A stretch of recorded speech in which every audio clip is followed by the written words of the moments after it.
안녕하세요. 평생투자 파트너입니다. 네, 오늘은 2018년도 9월 4일. 네, 오늘은 화요일입니다.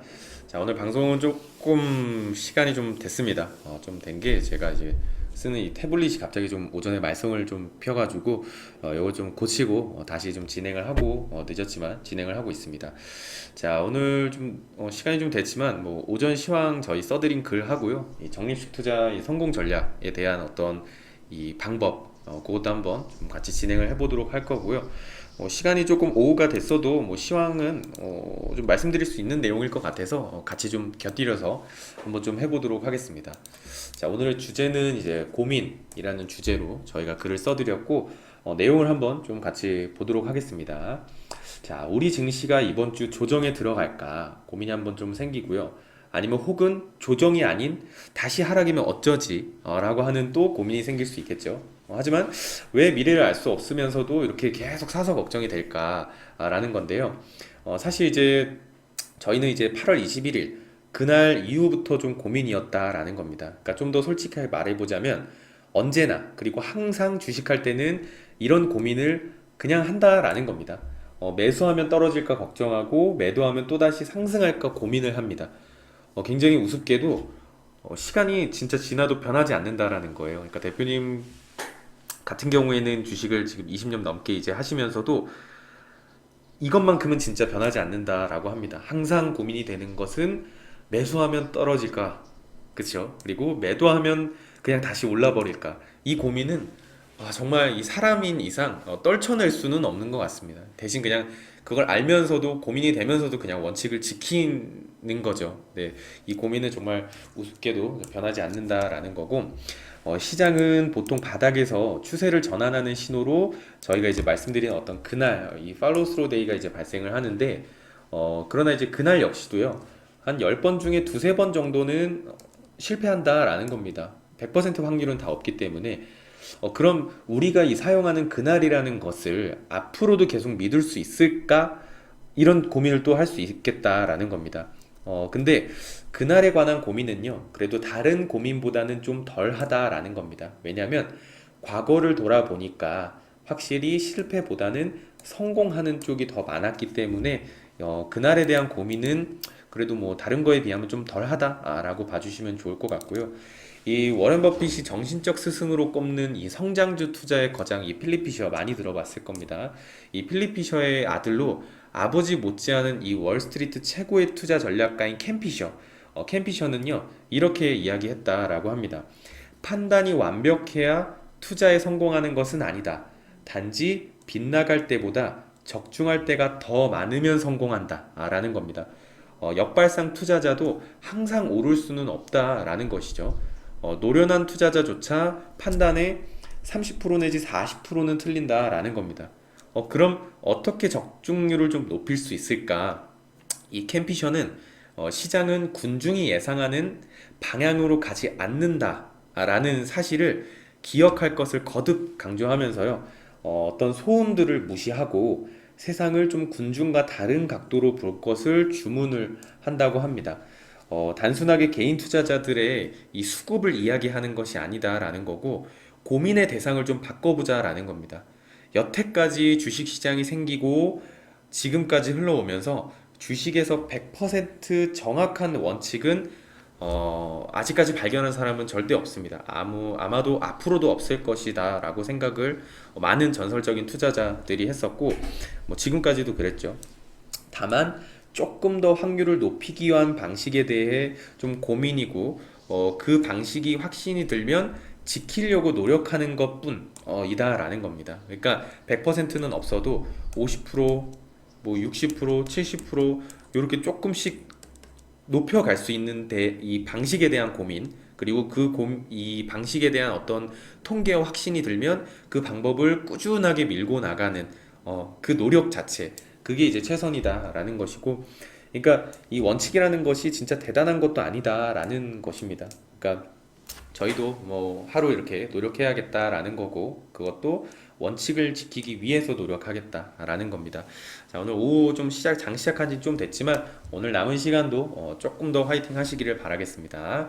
자, 오전 시황은 여기서 이제 마치도록 하고요. 자, 적립식 투자 이제 성공 전략 다음 챕터로 좀 넘어가서 진행해 보도록 하겠습니다. 네, 자 오늘 적립식 투자 성공 전략에 대한 이 책 내용을 한번 좀 보도록 할게요. 자 오늘의 이제 주제를 한번 먼저 보고 넘어가면은요,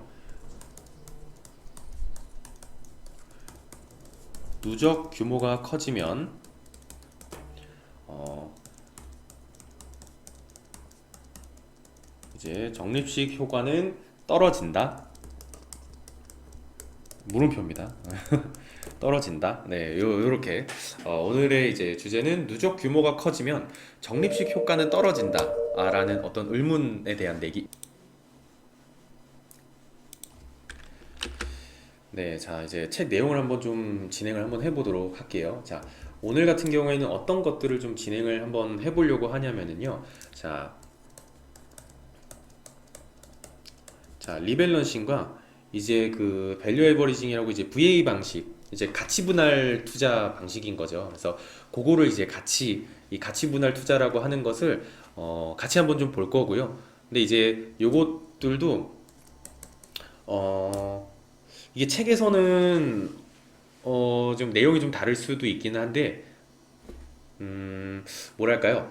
오래 완전 장기 투자를 하게 되면은 이것들도 다 의미가 없어지는 경우가 많거든요. 왜냐하면 이게 처음에는 좀 차이가 있을 수 있어도 결국에는 이렇게 이제 수렴하는 경우가 조금 많기 때문에 일단은 이런 방식이 있다 정도로 알고 넘어가 주시면 좋을 것 같습니다. 왜냐면은 적어도 모르면 적립식 투자를 하는데 이 방식을 모르는 건 또 그렇기 때문에 한번 그거를 좀 제가 진행을 한번 해드릴게요. 그러니까 이 책에 내용 이야기부터 제가 한번 같이 진행해 보도록 하겠습니다.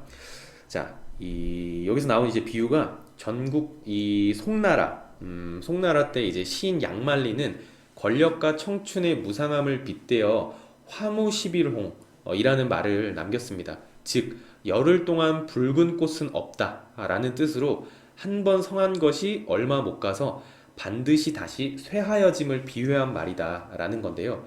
투자 역시도 마찬가지이다라는 겁니다. 지금까지 좋았던 투자 성과가 갑작스런 어떤 가격 하락으로 하루아침에 사라질 수 있기 때문이죠.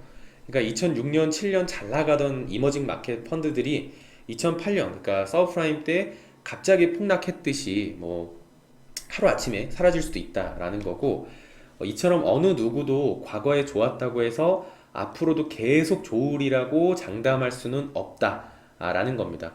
하지만 투자자들은 시장의 분위기에 휩쓸리기가 쉽죠. 자산 가격이 급등하면 지나치게 낙관적인 자세로 바뀌었다가 자산 가격이 하락하면 언제 그랬냐는 듯이 비관적인 생각을 하게 되는 겁니다. 이러다 보니까 이 시장이 폭등을 하면은 더 사게 되고 폭락할 때 자금을 회수하고 싶은 욕망에 굉장히 빠진다라는 겁니다. 이런 욕망을 좀 뒤쫓다 보면은 결국 손해만 남게 된다라는 건데요. 이러한 투자 심리를 이겨내기 위해서는 좀 장기적인 관점에서 자산 배분과 이를 유지하기 위한 꾸준한 이 리밸런싱, 잠시만요. 아이고. 네, 꾸준한 이 리밸런싱이 좀 필요하다라는 거거든요. 이 자산 배분이란 주식과 채권 등 위험 수준이 다양한 어떤 여러 자산 집단의 투자 이 자금을 나누어서 포트폴리오를 구성하는 의사결정을 말하는 건데요. 그런데 이제 시간이 경과하면서 이 포트폴리오 내에서 각 자산의 가격 변화로 인해 그 비중이 달라지게 되는데요. 이때 처음 정한 어떤 자산 배분 비중을 유지하기 위해서 가격이 올라간 것들, 가격이 올라간 것들은 이제 팔아버리고 비중을 줄여야겠죠. 팔아버리고 비중이 줄어든 자산은 이제 늘리는 것을 포트폴리오 리밸런싱이라고 이제 표현을 하거든요. 일반적으로 리밸런싱은 이 포트폴리오 관리 비용을 높이는 좀 단점도 있기는 하지만 전반적으로 포트폴리오 위험을 줄이면서 장기 수익률을 높여주는 특징도 있다라는 것입니다. 근데 이제 적립식 투자를 하는데도 리밸런싱이 필요할까? 한번 좀 보면은 적립식 투자는 시장이 하락할 때 더 많이 사고 상승할 때 조금만 사서 평균 매입 단가를 낮추는 효과를 가지고 있기 때문에 굳이 비용을 들어가면서 리밸런싱을 할 필요가 있을까 하는 생각이 들 수도 있습니다. 당연한 말인데요. 이 투자 기간이 얼마 안 됐을 때는 적립된 자금의 어떤 규모가 좀 그렇게 크지 않아서 이 매입 단가 평준화 효과가 유효하기 때문에 굳이 리밸런싱을 않아도 됩니다. 그러니까 필요하지 않을 수 있는데, 하지만 오랜 투자로 적립된 어떤 투자 규모가 커지고 그렇게 되면은 적립식 효과가 미미해져서요. 이 거치식 투자와 같은 상황이 나중에는 또 돼버릴 수 있다라는 거거든요. 그러니까 이 때문에 리밸런싱이 필요하다라는 거고, 그러니까 생각을 해보면 조그만 찻잔에 잉크 한 방울을 떨어뜨린 것과 양동이의 잉크를 떨어뜨린 것과의 차이는 어, 굉장히 다르죠. 그러니까 찻잔에 파란 잉크를 떨어뜨리면 찻잔에 담긴 물이 푸른 빛을 띠게 되지만, 그러니까 적립 초기 때는 조금만 넣어도 굉장히 달라질 수 있다라는 건데, 나중에 되면은 양동이에 떨어뜨린 것처럼 잉크 자체가 금방 희석돼서 사라져버리고 만다라는 거잖아요. 그래서 여기 이제 나와 있는 내용이, 예시가 이 매월 이 100만 원의 주식, 이 100만 원을 이 주식과 예금에 각각 이렇게 4대 6으로 나눠 투자를 하고요. 이 리밸런싱을 했을 때와 하지 않았을 때를 한번 좀 보는 거거든요. 그러니까 이 리밸런싱 방법은 이제 자산 가격의 상승이나 하락으로 포트폴리오 내에서 해당 자산 비중이 만약에 20% 이상, 아이고, 4, 예금, 6, 그러니까 이 자산 변동이 비중이 20% 이상 이제 변동할 때마다 다시 원래 계획했던 비중으로 조정하는 방식인데요. 그러니까 이게 예를 들어서 주식 자산 비중을 최초 이렇게 40%의 비중으로 6대 4로 이렇게 비중을 정했는데, 만약에 주가가 상승해서 이 자산 비중이, 이거 자체가 이제 주가가 상승을 해버리니까요, 20% 이상 하면은 이 주가에서는 8% 정도가 되겠죠.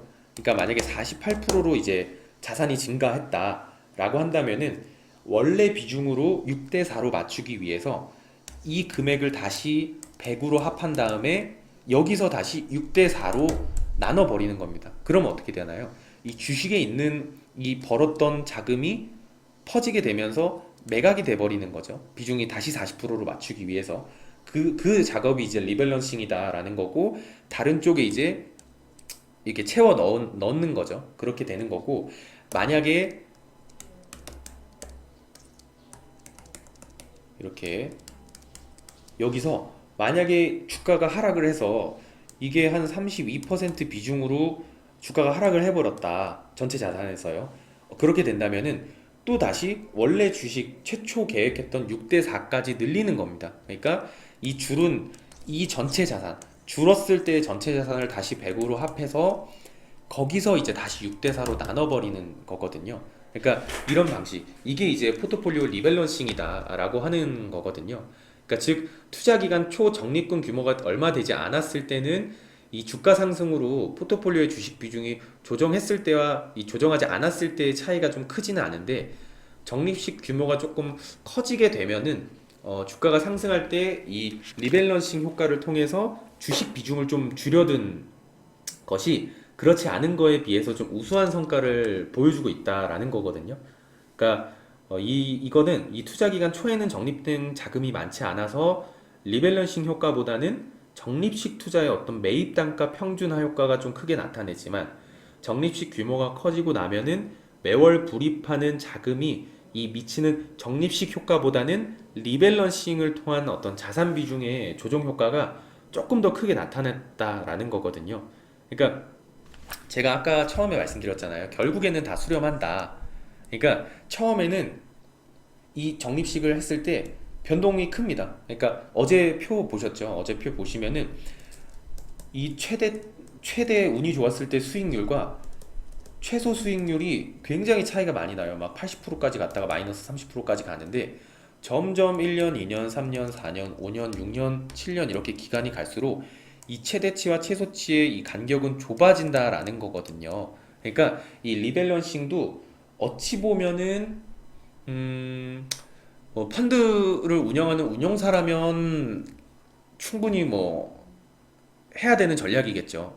펀드를 운영하는 운영사라면. 근데 개인 투자자의 어떤 적립식 투자를 하시는 분들이라면 조금은 차이가 있긴 합니다. 이 막판에 가서도 단가가 조금은 차이가 있어요. 조금 더 낮아지는 효과가 있기는 한데 애매하게 계산이나 이런 게 좀 복잡하고 피곤하고 힘들다라고 하면은 굳이 리밸런싱을 하지 않고 그냥 꾸준하게 불입하는 것만 해도 어차피 결국에 수렴한다라는 거거든요. 그래서 그거를 좀 알아주시면 좋을 것 같고요.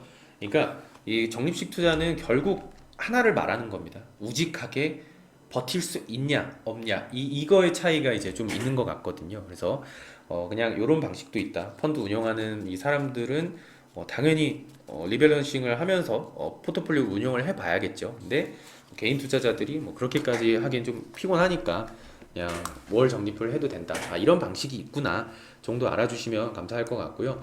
자, 그러고 넘어가서 좀 비슷하지만 다른 전략. 새로운 적립식 투자의 활용. 이게 이제 가치 분할 투자라고 해서 이 밸류 에버리징 그러니까 이제 VA 방식이라고 많이 하거든요.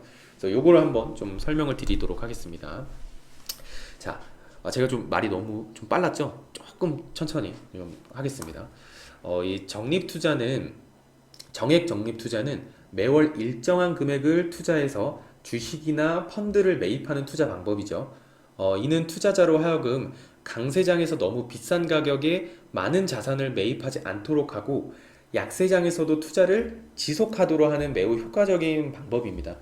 이처럼 정액 적립 투자 방법이 뛰어난 투자 방법이기는 하지만 이 역시 단점은 있죠.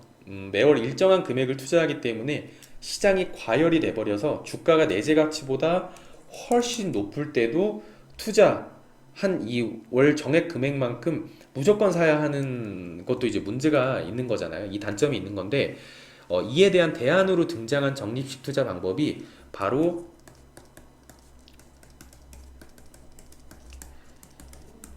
이 가치 분할 투자. 그러니까 이제 줄여서 이제 VA 방식이라고 하고요. 밸류 에버리징이라고 이제 하는 방식이고 요거는 이제 정액 적립 투자 방법은 매 기간 적립 금액이 일정하지만 가치 분할 투자는 매 기간 평가 금액이 일정 비율로 증가하도록 투자 금액을 매번 변동시키는 이제 방법인데요.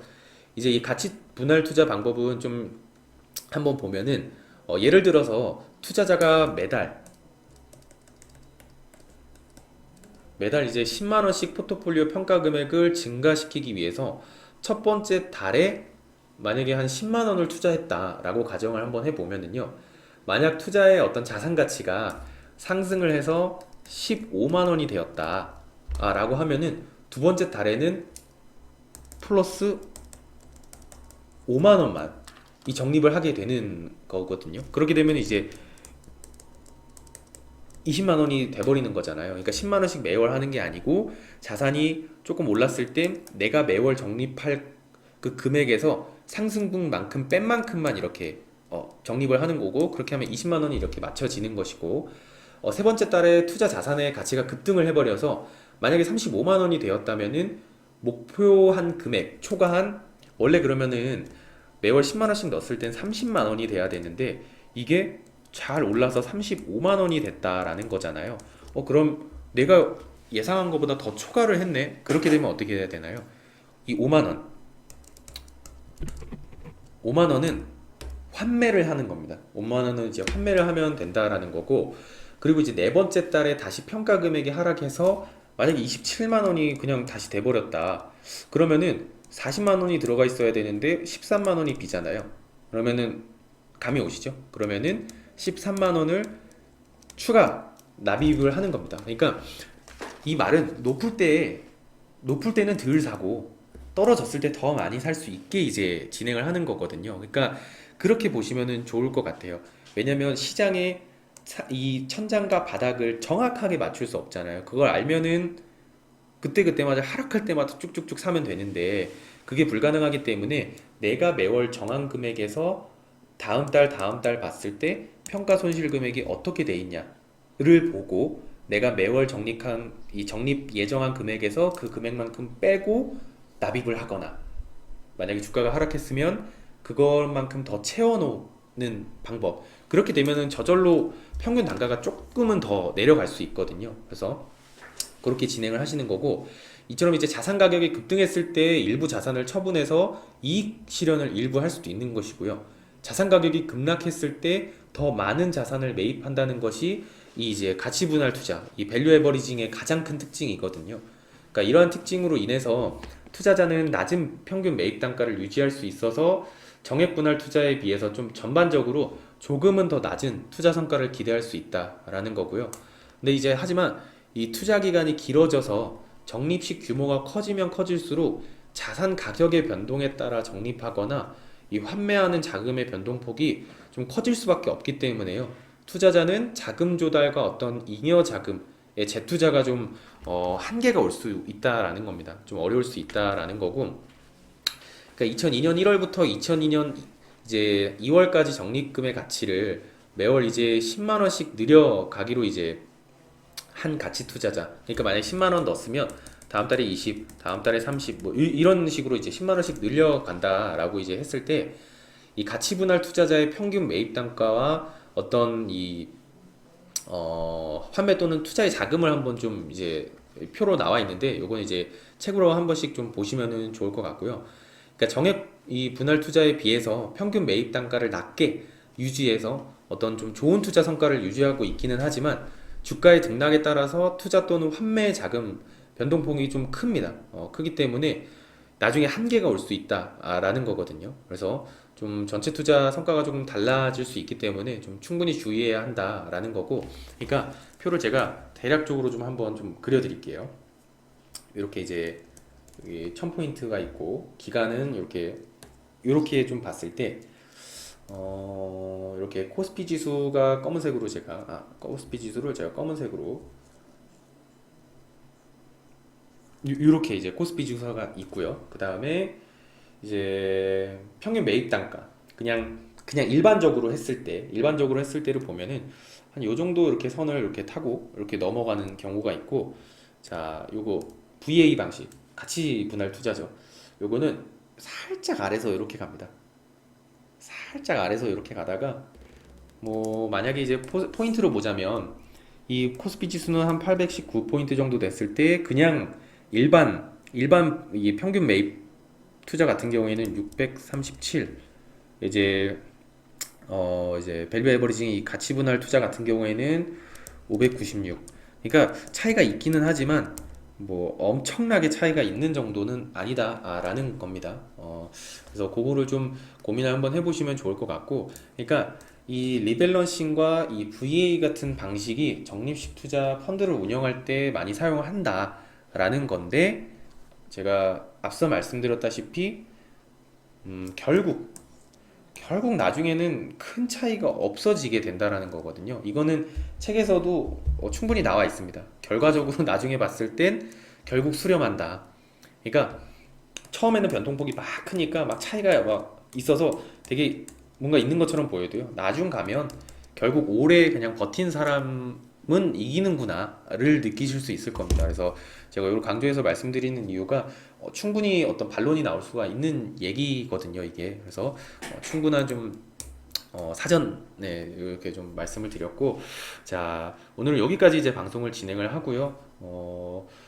이제 책이 얼마 안 남았습니다. 책이 얼마 안 남았고요. 이 적립식 투자 책은 이렇게 제가 말씀드리는 건 좀 한계가 있습니다. 그러니까 물론 책의 내용을 그대로 이제 제가 해드리는 것도 있기는 하지만 직접 읽어보는 거 하고는 정말 천지 차이니까요. 꼭 읽어봐 주셨으면 좋겠고. 그리고 저번에 저희가 이제 가끔 이제 보통 댓글이 안 달리긴 하는데 그때 한번 댓글을 달아주신 분이 계셨어요. 그러니까 이 제가 말씀드렸다시피 이 적립식 투자는 환매 기준에 중점을 두는 투자라고 했잖아요. 근데 개인 투자자들은 그럼 내가 시장의 고점을 정확하게 알 수 없는데 어떻게 이제 매도를 하냐? 그쵸? 그거는 너무 중요한 질문이셨던 것 같아요. 그래서 그거는 책의 마지막에도 충분히 나와 있으니까 제가 다다음 시간에 한번 좀 같이 보면서 한번 설명드리는 시간 좀 만들도록 하겠습니다. 자, 오늘은 여기까지 하고 진행 이제 마치도록 하겠습니다. 감사합니다.